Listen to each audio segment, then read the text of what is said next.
Class 12th half yearly examination सितंबर 2025 के home science के बिल्कुल ओरिजिनल क्वेश्चन पेपर का आंसर की देखेंगे। ठीक है, आप चैनल पर पहली बार हैं तो चैनल को सब्सक्राइब जरूर कीजिए और अपने दोस्तों को भी शेयर जरूर कीजिए। इसके बाद वाला जो वीडियो अपलोड करेंगे उसमें पूरा सब्जेक्टिव का आंसर की दे देंगे। ठीक है, तो चलिए क्वेश्चन को देखते हैं। इसमें जितना उत्तर हम लोग देखेंगे 100% सही उत्तर होगा। नंबर 1 में पूछा हुआ है कि संतुलित आहार में कौन से सुरक्षात्मक पोषक तत्व होते हैं, तो एक का सही उत्तर ऑप्शन नंबर डी हो जाएगा, विटामिन एवं खनिज लवण। ठीक है, इन सभी प्रश्नों को आपको बिल्कुल कंप्लीट कर लेना है। चलिए फिर इसमें 2 नंबर क्वेश्चन को देखेंगे। 2 नंबर क्वेश्चन में दिया हुआ है, 2 नंबर क्वेश्चन में देखिए 2 नंबर क्वेश्चन में दिया हुआ है कि कौन सा पोषक तत्व शरीर में नई कोशिकाओं के निर्माण में मदद करता है, तो 2 का सही उत्तर ऑप्शन नंबर सी हो जाएगा, प्रोटीन। और यहाँ आप देख रहे हैं क्वेश्चन कोड दिया हुआ है, बिल्कुल ओरिजिनल क्वेश्चन पेपर का आंसर की है। ठीक है, चलिए फिर तीसरा नंबर क्वेश्चन को देखेंगे। तीसरा नंबर क्वेश्चन में दिया हुआ है इसमें कि बच्चों को पूरक आहार कितने माह के बाद देना चाहिए, तो 3 का सही उत्तर ऑप्शन नंबर सी हो जाएगा, 6 माह। यानी जब बच्चे 6 माह के हो जाते हैं तो उसके बाद ही बच्चों को पूरक आहार दिया जाता है। चलिए फिर चौथा नंबर क्वेश्चन में देखेंगे। चौथा नंबर क्वेश्चन में दिया हुआ है, देखिए यहाँ चौथा नंबर क्वेश्चन में निम्न में से कौन कैल्शियम का स्रोत है, तो इसका सही उत्तर ऑप्शन नंबर डी हो जाएगा, इनमें से सभी। यानी पनीर भी है, दूध भी है और दही भी है। चलिए फिर 5वां नंबर क्वेश्चन को देखेंगे। 5वें नंबर क्वेश्चन में पूछा हुआ है, देखिए 5वें नंबर क्वेश्चन में संतुलित आहार होता है, तो 5 का सही उत्तर हो जाएगा ऑप्शन नंबर सी, पोषक तत्वों से युक्त। और ये क्वेश्चन बिल्कुल रियल पेपर है। ठीक है, यहाँ आप कोड देख रहे हैं। चलिए फिर आगे वाला क्वेश्चन देखेंगे। 6ठा नंबर क्वेश्चन में दिया हुआ है, निम्नलिखित में से कौन सुरक्षात्मक खाद्य पदार्थ है, तो 6 का सही उत्तर ऑप्शन नंबर डी हो जाएगा, फल। चलिए फिर आगे वाला क्वेश्चन 7वां नंबर क्वेश्चन में देखेंगे। 6 माह की आयु तक नवजात शिशु के लिए आदर्श भोजन है, तो 7 का सही उत्तर हो जाएगा ऑप्शन नंबर बी, माँ का दूध। चलिए 8वां नंबर क्वेश्चन को देखेंगे। 8वां नंबर क्वेश्चन में दिया हुआ है, स्वस्थ रहने के लिए निम्न में से क्या आवश्यक है, तो 8 का सही उत्तर ऑप्शन नंबर डी हो जाएगा, इनमें से सभी। यानी टीकाकरण भी जरूरी है, संतुलित आहार भी चाहिए और व्यक्तिगत स्वच्छता, तभी व्यक्ति क्या रह सकता है, स्वस्थ रह सकता है। ठीक है, चलिए फिर आगे वाला क्वेश्चन नंबर 9 में दिया हुआ है। 9 नंबर क्वेश्चन में दिया हुआ है कि कार्बोहाइड्रेट के अधिक सेवन से निम्न में से कौन सा रोग हो जाता है, तो इसका सही उत्तर 9 का हो जाएगा ऑप्शन नंबर बी, बेरी। ठीक है, और यहाँ आप इसको देख रहे हैं। ठीक है, ये बिल्कुल रियल पेपर ही है, इसको मिला लीजिए। चलिए फिर आगे वाला क्वेश्चन देखेंगे। क्वेश्चन नंबर 10 में दिया हुआ है, 1 ग्राम प्रोटीन में कितनी कैलोरी होती है, तो 10 का सही उत्तर ऑप्शन नंबर बी हो जाएगा, 4 कैलोरी। 11 नंबर क्वेश्चन को देखेंगे। 11 नंबर क्वेश्चन में दिया हुआ है, देखिए यहाँ 11 नंबर क्वेश्चन में खाद्य संरक्षण के अंतर्गत क्या आता है, तो 11 का सही उत्तर ऑप्शन नंबर डी हो जाएगा, इनमें से सभी। चलिए फिर 12 नंबर क्वेश्चन को देखेंगे। 12 नंबर क्वेश्चन में दिया हुआ है, आयोडीन मुख्यतः किस खाद्य पदार्थ में मिलाया जाता है, तो 12 का सही उत्तर ऑप्शन नंबर बी हो जाएगा, नमक। किसमें मिलाया जाता है, नमक में आयोडीन को मिलाया जाता है। चलिए फिर 13 नंबर क्वेश्चन में देखेंगे। इसमें पूछा हुआ है कि किसी परिवार के लिए आहार, और यहाँ साफ ही नहीं दिखाई दे रहा है। ठीक है, तो इसका आंसर आप लगा लीजिएगा 12 का ऑप्शन नंबर बी। ठीक है, साप्ताहिक यानी आहार आयोजन किस प्रकार आधारित होनी चाहिए या करनी चाहिए, तो साप्ताहिक इसको लगा लेना है। ठीक है, चलिए फिर आगे वाला क्वेश्चन 14 नंबर क्वेश्चन को देखेंगे। 14 नंबर क्वेश्चन में दिया हुआ है, निम्न में से कौन सा कारक आहार आयोजन को प्रभावित करता है, तो 14 का सही उत्तर ऑप्शन नंबर डी हो जाएगा, इनमें से सभी। चलिए फिर 15 नंबर क्वेश्चन में दिया हुआ है। 15 नंबर क्वेश्चन में दिया हुआ है, उपभोक्ता संरक्षण अधिनियम के अंतर्गत उपभोक्ताओं को क्या अधिकार दिए गए हैं, तो इसका सही उत्तर ऑप्शन नंबर डी हो जाएगा, इनमें से सभी। चयन करने का अधिकार, उपभोक्ताओं की शिक्षा का अधिकार और सुरक्षा का अधिकार। ठीक है, चलिए 16 नंबर क्वेश्चन में दिया हुआ है कि निम्न में से कौन अंतःस्रावी ग्रंथि नहीं है, तो इसका सही उत्तर हो जाएगा ऑप्शन नंबर डी, एंड्रीनल। चलिए फिर आगे वाला क्वेश्चन देखेंगे। क्वेश्चन नंबर 17 में दिया हुआ है। 17 नंबर क्वेश्चन में है कि निम्न में से किस पदार्थ पर 1 मार्क नहीं होता है, तो इसका सही उत्तर 17 का ऑप्शन नंबर हो जाएगा बी, जैम। जैम जो होता है उस पर 1 मार्क नहीं होता है। चलिए 18 नंबर क्वेश्चन को देखेंगे। 18 नंबर क्वेश्चन में पूछा हुआ है कि निम्न में से किस उत्पाद पर ISI मार्क होता है, तो 18 का सही उत्तर ऑप्शन नंबर सी हो जाएगा, सीमेंट। ठीक है, चलिए फिर आगे वाला क्वेश्चन नंबर 19 में हम लोग देखेंगे। 19 नंबर क्वेश्चन में दिया हुआ है, देखिए 19 नंबर क्वेश्चन में है, निम्न में से कौन दूध में मिलाया जाने वाला अपमिश्रक है, तो 19 का सही उत्तर ऑप्शन नंबर सी हो जाएगा, स्टार्च। 20 नंबर क्वेश्चन को देखेंगे। 20 नंबर क्वेश्चन में पूछा हुआ है, खाद्य संचालक के किस पहलू से खाना बनाना प्रभावित नहीं होता है, तो इसका सही उत्तर ऑप्शन नंबर सी हो जाएगा, आदतें। चलिए फिर आगे वाला क्वेश्चन नंबर 21 में दिया हुआ है कि निम्न में से कौन किण्वन की प्रक्रिया में भाग लेते हैं, तो इसका सही उत्तर हो जाएगा ऑप्शन नंबर सी, खमीर। खमीर जो होता है वो किण्वन की प्रक्रिया में भाग लेते हैं। चलिए फिर आगे वाला क्वेश्चन 22 नंबर को देखेंगे। इसमें दिया हुआ है, भाई ये 21 नंबर ही क्वेश्चन है, ठीक है, 2 बार हो गया है। देखिए ये 22 नंबर क्वेश्चन है, निम्न में से कौन खाद्य के सड़ने का बाहरी कारक नहीं है, तो इसका सही उत्तर ऑप्शन नंबर डी हो जाएगा, ठीक है, एंजाइम। चलिए फिर आगे वाला क्वेश्चन में है कि निम्नलिखित में से किसे अत्यधिक कैलोरी की आवश्यकता होती है, तो इसका right answer option number C हो जाएगा, भारी श्रम करने वाले। यानी जो भी लोग भारी श्रम करते हैं, भारी मेहनत करते हैं, अत्यधिक कार्य करते हैं, उनके लिए अत्यधिक कैलोरी की आवश्यकता होती है। चलिए फिर आगे वाला क्वेश्चन नंबर 24 में दिया हुआ है। 24 नंबर क्वेश्चन में दिया हुआ है कि शीतलता प्रदान करने वाले रंग का प्रयोग किस कमरे में करना चाहिए, तो इसका सही उत्तर ऑप्शन नंबर बी हो जाएगा, शयन कक्ष, यानी सोने वाले कक्ष में। ठीक है, चलिए फिर 25 नंबर क्वेश्चन को देखेंगे। 25 नंबर क्वेश्चन में दिया हुआ है कि नींबू में कौन सा विटामिन प्रचुर मात्रा में पाया जाता है, तो इसका right answer option number C हो जाएगा, विटामिन सी। चलिए 26 नंबर क्वेश्चन में कौन सा हार्मोन महिलाओं में दूध के स्राव को उत्तेजित करता है, तो इसका सही उत्तर ऑप्शन नंबर बी हो जाएगा, प्रोलैक्टिन। चलिए फिर आगे वाला क्वेश्चन नंबर 27 को हम लोग देखेंगे। 27 नंबर क्वेश्चन में दिया हुआ है कि निम्न में से कौन अंतःस्रावी विकार है, तो 27 का राइट आंसर हो जाएगा ऑप्शन नंबर ए, ठीक है, मधुमेह। चलिए फिर आगे वाला 28 नंबर क्वेश्चन में दिया हुआ है कि निम्नलिखित में से कौन सा रोग वायु प्रदूषण के कारण नहीं होता है, तो इसका सही उत्तर हो जाएगा ऑप्शन नंबर ए, रतौंधी। रतौंधी जो होता है वायु प्रदूषण के कारण नहीं होता है। चलिए इस नंबर क्वेश्चन में है कि निम्न में से कौन हार्मोन नहीं है, तो इसका right answer option number D हो जाएगा, हीमोग्लोबिन। चलिए फिर आगे वाला क्वेश्चन देखेंगे। क्वेश्चन नंबर 30 में दिया हुआ है कि निम्नलिखित में से कौन मृदा प्रदूषण का कारण है, तो इसका सही उत्तर ऑप्शन नंबर डी हो जाएगा, इनमें से सभी। चलिए 31 नंबर क्वेश्चन को देखेंगे। 31 नंबर क्वेश्चन में दिया हुआ है कि प्रभावी खरीदारी के लिए उपभोक्ता को मदद मिल सकती है, तो 31 का सही उत्तर ऑप्शन नंबर डी हो जाएगा, इनमें से सभी। चलिए फिर आगे वाला क्वेश्चन नंबर 32 में दिया हुआ है कि किसके लिए मातृ एवं शिशु कल्याण केंद्र में स्वास्थ्य देखभाल की व्यवस्था की जाती है, तो इसका सही उत्तर हो जाएगा ऑप्शन नंबर सी, माँ एवं शिशु की। ठीक है, तो 32 का right answer option number C ही होना चाहिए। ठीक है, सी ही होगा। चलिए फिर आगे वाला क्वेश्चन देखेंगे। क्वेश्चन नंबर 33 में दिया हुआ है कि निम्न में से कौन कुपोषण का कारण नहीं है, तो इसका सही उत्तर ऑप्शन नंबर डी हो जाएगा, पौष्टिक आहार। चलिए फिर आगे वाला क्वेश्चन में दिया हुआ है कि निम्न में से कौन कार्बोहाइड्रेट का स्रोत नहीं है, तो इसका सही उत्तर हो जाएगा ऑप्शन नंबर सी, पालक। पालक जो होता है उसमें कार्बोहाइड्रेट नहीं होता है। ठीक है, चलिए फिर आगे वाला क्वेश्चन देखेंगे। क्वेश्चन नंबर 35 नंबर क्वेश्चन में दिया हुआ है कि निम्न में से किसकी दैनिक आधार पर आवश्यकता नहीं होती है, तो इसका सही उत्तर हो जाएगा ऑप्शन नंबर डी, मकड़ी की जालों की सफाई। ठीक है, चलिए फिर आगे वाला 36 नंबर क्वेश्चन में दिया हुआ है, निम्न में से कौन खाद्य पदार्थों में मिलावट का पता लगाने की विधि है, तो 36 का सही उत्तर ऑप्शन नंबर डी हो जाएगा, इनमें से सभी। चलिए फिर आगे वाला क्वेश्चन देखेंगे। क्वेश्चन नंबर 37 में दिया हुआ है। 37 नंबर क्वेश्चन में खाना पकाने की कौन सी विधि सबसे कम स्वास्थ्यप्रद है, तो इसका सही उत्तर हो जाएगा ऑप्शन नंबर हो जाएगा बी। ठीक है, गहरा तलना। चलिए फिर आगे वाला क्वेश्चन देखेंगे। क्वेश्चन नंबर 38 में दिया हुआ है, निम्न में से कौन शीघ्र नष्ट होने वाला खाद्य पदार्थ है, तो इसका सही उत्तर ऑप्शन नंबर हो जाएगा डी, दूध। दूध जो है वो जल्दी ही खराब हो जाता है। चलिए फिर आगे वाला क्वेश्चन देखेंगे।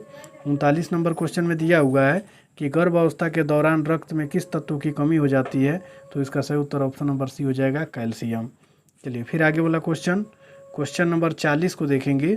40 नंबर क्वेश्चन में दिया हुआ है वायु प्रदूषण को कम किया जा सकता है, तो 40 का सही उत्तर हो जाएगा ऑप्शन नंबर बी, सार्वजनिक परिवहन सेवा का उपयोग करके। चलिए फिर 41 नंबर क्वेश्चन को देखेंगे। इसमें पूछा हुआ है कि निम्न में से कौन ध्वनि प्रदूषण का सबसे आम कारण है, तो इसका सही उत्तर हो जाएगा ऑप्शन नंबर बी, यातायात। चलिए 41 नंबर क्वेश्चन में दिया हुआ है 42 नंबर है, 41 नहीं है, बच्चों के अस्थायी दांतों की संख्या कितनी होती है, तो इसका सही उत्तर हो जाएगा ऑप्शन नंबर बी, 20। ठीक है। चलिए फिर आगे वाला क्वेश्चन 43 नंबर क्वेश्चन में है सामान्य प्रसव के बाद स्तनपान शुरू कर देना चाहिए, तो कम से कम आधा से 1 घंटा के अंदर। ठीक है, ऑप्शन नंबर ए हो जाएगा। चलिए फिर आगे वाला क्वेश्चन नंबर 43 में दिया हुआ है, 43 तो अभी हम लोग देखें। ठीक है, 44 नंबर क्वेश्चन को देखेंगे। इसमें पूछा हुआ है कि बच्चे के जन्म देने के लिए सबसे अच्छी जगह कौन सी है, तो इसका right answer option number B हो जाएगा, अस्पताल। चलिए फिर आगे वाला 45 नंबर क्वेश्चन को देखेंगे। 45 नंबर क्वेश्चन में दिया हुआ है 45 में कि गर्भ में शिशु का कौन सा अंग कार्यशील होता है, तो इसका सही उत्तर हो जाएगा, इसमें तो ऑप्शन ही नहीं दिया है। ठीक है, इसको आप लोग देख लीजिएगा। चलिए 46 नंबर क्वेश्चन को देखेंगे।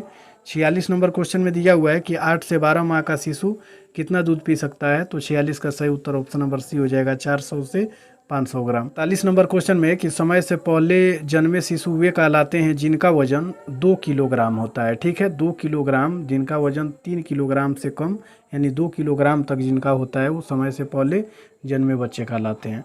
चलिए फिर नंबर क्वेश्चन में रेफ्रिजरेटर का प्रयोग होता है, तो इसका सही उत्तर हो जाएगा ऑप्शन नंबर सी, प्रशीतन के लिए। फिर आगे वाला 49 नंबर क्वेश्चन को देखेंगे। इसमें दिया हुआ है कि अस्पताल में प्रसव होने का क्या लाभ है, तो 49 का सही उत्तर ऑप्शन नंबर डी हो जाएगा, इनमें से सभी। 50 नंबर क्वेश्चन को देखेंगे। 50 नंबर क्वेश्चन में दिया हुआ है कि ग्रामीण क्षेत्रों में बच्चों को टीका लगाने की व्यवस्था होती है, तो 50 का सही उत्तर ऑप्शन नंबर ए हो जाएगा, स्वास्थ्य केंद्र में। ठीक है, और इसके बाद नंबर 1 से 25 तक लघु उत्तरीय क्वेश्चन पूछा गया है, जिनमें से 15 प्रश्नों का उत्तर आपको देना है और प्रत्येक प्रश्न के लिए 2 अंक निर्धारित किए गए हैं। ठीक है, तो आपका कुल 15 प्रश्न का कितना मार्क्स हो जाएगा, 30 मार्क्स हो जाएगा। ठीक है, चलिए तो इसमें पहले क्वेश्चन को हम लोग देख लेते हैं, उसके बाद में सभी प्रश्नों का लगातार उत्तर देखेंगे। पहला नंबर क्वेश्चन में आया हुआ है कि अपरा या प्लेनसेटा किसे कहते हैं। ठीक है, चलिए फिर आगे वाला क्वेश्चन देखेंगे। इन सभी प्रश्नों का उत्तर आपको इसी वीडियो में मिल जाएगा। दूसरा नंबर क्वेश्चन में पूछा हुआ है कि गांव में स्वच्छता स्थितियों को सुधारने के तरीके बताइए, और फिर आगे वाला क्वेश्चन 3 नंबर में हम लोग देखेंगे। 3 नंबर क्वेश्चन में दिया हुआ है कि नवजात शिशु की तत्कालिक देखभाल से आप क्या समझते हैं, और चौथा नंबर क्वेश्चन में है आहार आयोजन से आप क्या समझते हैं। चलिए फिर आगे वाला क्वेश्चन देखेंगे। 5वां नंबर क्वेश्चन में पूछा हुआ है कि गर्भ अवस्था में रक्तहीनता को रोकने के लिए कौन से उपाय करने चाहिए, और 6ठा नंबर क्वेश्चन में देखेंगे। इसमें दिया हुआ है कि आहार अपमिश्रण से आप क्या समझते हैं। यहाँ आप हाफ ईयरली एग्जाम का कोड देख रहे हैं। ठीक है, ये बिल्कुल रियल पेपर है, उसका आंसर की हम लोग देखेंगे, बहुत जगह इसका एग्जाम हो चुका है। चलिए तो देखेंगे फिर 7 नंबर क्वेश्चन में उपभोक्ता सुरक्षा से आप क्या समझते हैं, और 8वां नंबर क्वेश्चन में खाद्य संरक्षण के सिद्धांत को बताइए, और 9वां नंबर क्वेश्चन में हम लोग देखेंगे 9वां नंबर क्वेश्चन में खाद्य संरक्षण की घरेलू विधियां कौन कौन सी है, और 10 नंबर क्वेश्चन में पूछा हुआ है कि खाद्य संरक्षण से क्या लाभ है। चलिए फिर 11 नंबर क्वेश्चन को देखेंगे। इसमें दिया हुआ है कि भोजन विषाक्तता के क्या कारण है, और फिर यहाँ हम लोग देखेंगे 12 नंबर क्वेश्चन को। ठीक है, इसमें है कि आहार के अनिवार्य पोषक तत्व कौन कौन से हैं, और 13 नंबर क्वेश्चन में है व्यक्तिगत स्वच्छता को परिभाषित करें। चलिए फिर आगे वाला क्वेश्चन 14 नंबर क्वेश्चन में भोजन को बैक्टीरिया से मुक्त रखने के क्या क्या उपाय हैं, और 15 नंबर क्वेश्चन में है निर्जलीकरण किसे कहा जाता है। चलिए फिर आगे वाला क्वेश्चन 16 नंबर क्वेश्चन में है स्तनपान के लाभ को बताइए, और 17 नंबर क्वेश्चन में पूछा हुआ है कि प्रसव के बाद माँ की तत्कालिक देखभाल क्या है। ठीक है, तत्कालिक देखभाल क्या है। चलिए फिर आगे वाला क्वेश्चन नंबर 18 में हम लोग देखेंगे खाद्य स्वच्छता के सिद्धांत बताइए, और 19 नंबर क्वेश्चन में अस्पताल में प्रसव के कोई 2 नुकसानों का उल्लेख करें। चलिए फिर आगे वाला क्वेश्चन 20 नंबर क्वेश्चन में पूछा हुआ है कि नवजात शिशु के वस्त्र कैसे होने चाहिए, नवजात शिशु के वस्त्र कैसे होने चाहिए। और 21 नंबर क्वेश्चन में पूछा हुआ है कि हार्मोन्स किसे कहते हैं, और फिर 22 नंबर क्वेश्चन में पूछा हुआ है कि वायु प्रदूषण के दुष्परिणाम बताएं। 23 नंबर क्वेश्चन में सामुदायिक सुविधाएं कैसे होते हैं, किसे कहते हैं, ठीक है। चलिए फिर आगे बोला क्वेश्चन 23 नंबर क्वेश्चन के बाद 24 नंबर क्वेश्चन में देखेंगे जल संरक्षण के मुख्य उपायों का वर्णन करें, और 25 नंबर में है पारिवारिक साधन से आप क्या समझते हैं। तो ये आपका लघु उत्तरीय 25 तक क्वेश्चन है, जिसमें से चुन करके मात्र 10 ही प्रश्नों का उत्तर आपको देना है। तो इन सभी प्रश्नों का उत्तर आपको इसी वीडियो में मिल जाएगा। अब दीर्घोत्तरीय क्वेश्चन को देख लेते हैं, ठीक है। उसके बाद में सभी प्रश्नों का उत्तर हम लोग देखेंगे। देखिए 26 से 33 तक दीर्घोत्तरीय क्वेश्चन रहेगा, जिनमें से चुन करके आपको केवल 4 ही प्रश्नों का उत्तर देना है, और प्रत्येक प्रश्न के लिए 5 अंक निर्धारित किए गए हैं, ठीक है। तो इसमें हम लोग देख लेते हैं। देखिए इसमें पहले क्वेश्चन को हम लोग देख लेते हैं। 26 नंबर क्वेश्चन में कि घर में प्रसव की हानियों का वर्णन करें। लघु उत्तरीय के पहला नंबर क्वेश्चन में अप्राया प्लेसेंटा किसे कहते हैं। तो इसका उत्तर लिखेंगे कि गर्भाशय में बनने वाला वह अंग जो भ्रूण को माता से ऑक्सीजन व पोषण देता है। यानी गर्भाशय में बनने वाला वह अंग जो भ्रूण को माता से ऑक्सीजन व भोजन देता है और अपशिष्ट को बाहर निकालता है, ठीक है, उसे ही अप्राया प्लेसेंटा कहते हैं, ठीक है। चलिए फिर आगे वाला क्वेश्चन नंबर 2 में पूछा हुआ है कि गांव में स्वच्छता की स्थितियों को सुधारने के तरीके बताइए। तो उत्तर लिखेंगे कि गांव में स्वच्छता की स्थितियों को सुधारने के तरीके निम्नलिखित है, और पहला पॉइंट में लिखना है आपको साफ पीने की पानी उपलब्ध कराना, दूसरा पॉइंट में लिखना है कूड़े का उचित निस्तारण, और तीसरा पॉइंट में लिखना है शौचालय निर्माण का उपयोग, ठीक है, निर्माण व उपयोग। और उसके बाद में लिखेंगे नालियों की सफाई व कीटनाशक छिड़काव। अच्छा हुआ है कि नवजात शिशु की तत्कालिक देखभाल से आप क्या समझते हैं, ठीक है। तो इसका उत्तर लिखेंगे कि जन्म के तुरंत बाद शिशु का श्वसन निश्चित करना, नाभि को साफ व सुरक्षित काटना, शरीर को साफ करना, गर्म रखना, और माँ का दूध तुरंत पिलवाना तत्कालिक देखभाल होता है, ठीक है। जब नवजात शिशु की देखभाल की बात आ जाए तो जन्म के तुरंत बाद क्या होता है कि शिशु की श्वसन को सुनिश्चित किया जाता है कि शिशु जो है, जिस बच्चे का जन्म हुआ है, सांस ले रहा है या नहीं ले रहा है, ठीक है। उसके बाद में नाभि को काट दिया जाता है, उसके बाद में शरीर को साफ किया जाता है, और फिर पिलाना, ये सभी तत्कालिक देखभाल कारण होते हैं, ठीक है। चलिए फिर आगे वाला क्वेश्चन देखेंगे। क्वेश्चन नंबर 4 में दिया हुआ है कि आहार आयोजन से आप क्या समझते हैं। तो इसका उत्तर लिखेंगे कि परिवार की आय उपलब्धता और पोषण आवश्यकताओं को ध्यान में रखकर संतुलित, पौष्टिक और किफ़ायती भोजन की योजना बनाना ही आहार आयोजन कहलाता है। अपनी परिवार की आय, कोई भी अगर आहार आयोजन बना रहा है तो सबसे पहला काम करेगा कि उसकी परिवार की, वो अपने परिवार की आय को देखेगा कि हमारा आय कितना है। उसके बाद में उपलब्धता और पोषण जैसे आवश्यकताओं को ध्यान में रखकर संतुलित, पौष्टिक और किफ़ायती भोजनों की योजना बनाना ही क्या कहलाता है, आहार आयोजन कहलाता है। 6 नंबर क्वेश्चन में कि गर्भ अवस्था में रक्तहीनता को रोकने के क्या उपाय करने चाहिए। तो उत्तर में लिखेंगे कि गर्भ अवस्था में रक्तहीनता को रोकने के लिए निम्नलिखित उपायों को अपनाना चाहिए। पहला नंबर पॉइंट में लिखेंगे आयरन एवं फोलिक एसिड की गोलियां लेना, ठीक है। पहला पॉइंट में क्या लिखेंगे, आयरन एवं फोलिक एसिड की गोलियां लेना, और दूसरा पॉइंट में लिखेंगे हरी पत्तेदार सब्जियां, दालें, गुड़, मांसाहारी आदि भोजन करना, ठीक है। चलिए फिर इसमें आगे तीसरा पॉइंट में लिखेंगे कि नियमित प्रसव पूर्व जांच करवाना, ठीक है। प्रसव से बच्चे के जन्म से पहले नियमित रूप से जांच करवाना। चलिए फिर छठा नंबर क्वेश्चन में देखेंगे। इसमें दिया हुआ है कि आहार अपमिश्रण से आप क्या समझते हैं। तो इसका उत्तर लिखेंगे खाद्य पदार्थों में मिलावट करके उनकी गुणवत्ता घटाना, उन्हें हानिकारक बनाना आहार अपमिश्रण कहलाता है, ठीक है। चलिए फिर आगे वाला क्वेश्चन नंबर 7 में पूछा हुआ है कि उपभोक्ता संरक्षण से आप क्या समझते हैं। तो इसका उत्तर लिखेंगे कि उपभोक्ता संरक्षण का अर्थ है उपभोक्ताओं को मिलावट, धोखाधड़ी, घटिया वस्तुओं और अनुचित व्यापारिक गतिविधियों से बचाना तथा उनके अधिकारों की रक्षा करना, ठीक है। ये सभी क्या है, उपभोक्ता संरक्षण है। उपभोक्ता संरक्षण का मतलब ही होता है कि उपभोक्ता को जो है मिलावट से और धोखाधड़ी, घटिया वस्तु और अनुचित व्यापारिक जो गतिविधियाँ हैं, इन सभी से बचाना ही क्या कहलाता है, उपभोक्ता संरक्षण कहलाता है। चलिए फिर आगे वाला क्वेश्चन 8वां नंबर क्वेश्चन में दिया हुआ है खाद्य संरक्षण के सिद्धांत को बताइए। तो उत्तर में लिखेंगे कि खाद्य संरक्षण के सिद्धांत निम्नलिखित है। पहला पॉइंट में सूक्ष्म जीवों की वृद्धि को रोकना, ठीक है। दूसरा पॉइंट में एंजाइम की क्रिया को रोकना। तीसरा पॉइंट में लिखेंगे भोजन की नमी नियंत्रित करना। और फिर यहाँ लिखेंगे अगला पॉइंट में स्वच्छता और उचित तापमान बनाए रखना। चलिए फिर आगे वाला क्वेश्चन देखेंगे।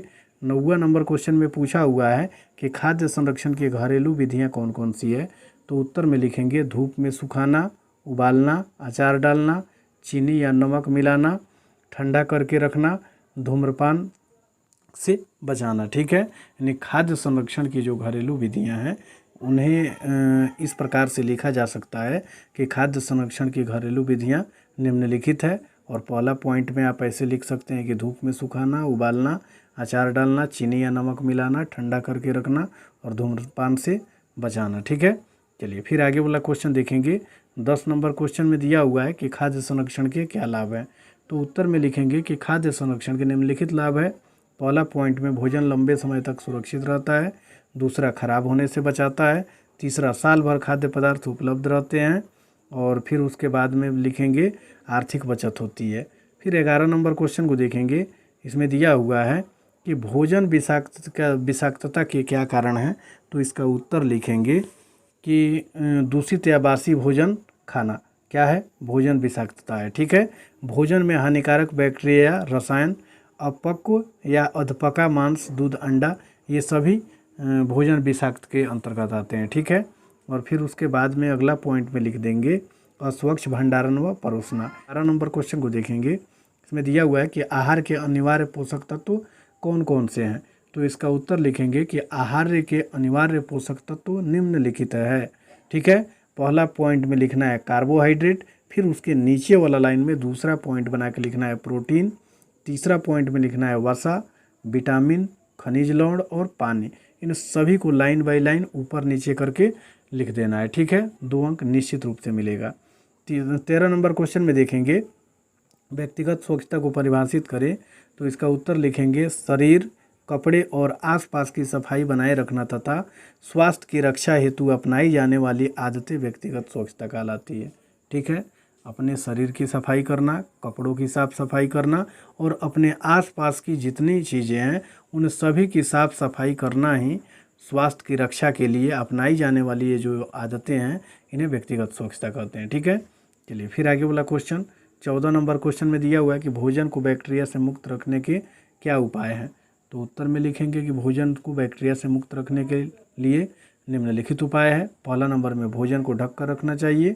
दूसरा नंबर में है साफ हाथों से खाना बनाना और खाना चाहिए। भोजन को उचित तापमान पर पकाना व रखना चाहिए, ठीक है। और फिर इसमें लिख देंगे अगला पॉइंट में बर्तनों की स्वच्छता बनाए रखना चाहिए। चलिए 15 नंबर क्वेश्चन को देखेंगे। 15 नंबर क्वेश्चन में निर्जलीकरण से क्या समझते हैं, निर्जलीकरण किसे कहते हैं। तो उत्तर में लिखेंगे कि शरीर से अत्यधिक पानी व लवण की कमी हो जाना निर्जलीकरण कहलाता है, यानी डिहाइड्रेशन भी इसे अंग्रेजी में कहते हैं। जब शरीर से अत्यधिक मात्रा में पानी की कमी हो जाए या लवण की कमी हो जाए तो इसी को क्या कहा जाता है, निर्जलीकरण कहा जाता है। अगर समय पर इसको पूरा नहीं किया जाएगा तो व्यक्ति की मृत्यु भी हो सकती है, ठीक है। चलिए फिर आगे वाला क्वेश्चन देखेंगे। 16 नंबर क्वेश्चन में स्तनपान के लाभ को समझाइए। तो उत्तर में लिखेंगे स्तनपान के लाभ निम्नलिखित है। पहला नंबर पॉइंट में शिशु को संतुलित व रोग प्रतिरोधक पोषण मिलता है। दूसरा नंबर में माँ और शिशु के बीच स्नेह संबंध बढ़ता है। माँ के गर्भाशय का आकार सामान्य होता है। और फिर उसके बाद में लिखेंगे शिशु को संक्रमण से बचाव होता है, ठीक है। फिर उत्तरीय क्वेश्चन नंबर 26 में देखेंगे घर में प्रसव की हानियों का वर्णन करें। तो उत्तर में लिखेंगे कि घर में प्रसव कराना कई दृष्टिकोणों से हानिकारक सिद्ध हो सकता है। उसके नीचे वाला लाइन में 1 नंबर पॉइंट बना के लिखेंगे स्वच्छता की कमी, यानी घर में प्रसव अक्सर अस्वच्छ परिस्थितियों में होता है जिससे संक्रमण का खतरा बढ़ता है, ठीक है। चलिए इसके आगे वाला पॉइंट में हम लोग लिखेंगे अनुभवी चिकित्सक का अभाव, यानी प्रशिक्षित डॉक्टर या नर्स उपलब्ध न होने से माँ और शिशु दोनों की जान जोखिम में पड़ सकता है, ठीक है। तीसरा पॉइंट में लिख देंगे आपात स्थिति का खतरा, यानी अत्यधिक रक्तस्राव, शिशु की गलत स्थिति या अन्य जटिलताओं में तुरंत चिकित्सा सुविधा उपलब्ध नहीं हो पाती है, ठीक है। चौथा पॉइंट में इसमें लिखेंगे हम लोग माँ की मृत्यु दर अधिक, यानी प्रसव की घर के प्रसव में मातृ मृत्यु और शिशु मृत्यु की संभावना अस्पताल की अपेक्षा अधिक होती है।